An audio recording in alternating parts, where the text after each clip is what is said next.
Streetnews.it, siamo qui all'evento La Liberazione dei Sogni con Stefano Larizza.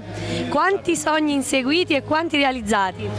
Beh, diciamo che la media è buona, i sogni si sogna sempre, non finiscono mai, però diciamo che ne ho realizzati buona parte, fra cui quello di realizzarmi artisticamente. Oggi posso dire di avere una bella fetta di pubblico che mi segue, quindi un primo sogno è stato un buon bilancio, è stato realizzato, speriamo di andare sempre avanti e oggi siamo qui grazie e ringrazio Davide Napoletano per avermi dato questa possibilità e anche Gennaro Spizzuoco che come ogni anno mi invita per dare spazio ai giovani che appunto inseguono un sogno e cercano di raggiungerlo con le proprie forze e attività. Merito a Gennaro Spizzuoco e a Davide Napoletano che appunto danno questa possibilità ai giovani.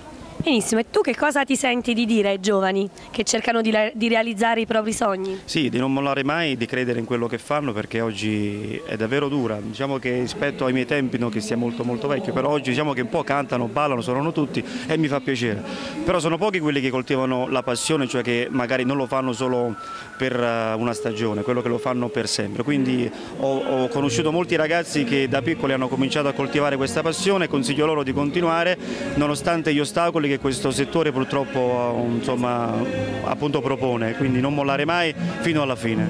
Benissimo, facciamo un saluto a tutti i lettori di Street News allora. Un saluto ai lettori di Street News e complimenti ancora a Davide per questa iniziativa perché sta andando forte con questo giornale virtuale. Grazie. Ciao a tutti. Ciao. Ciao.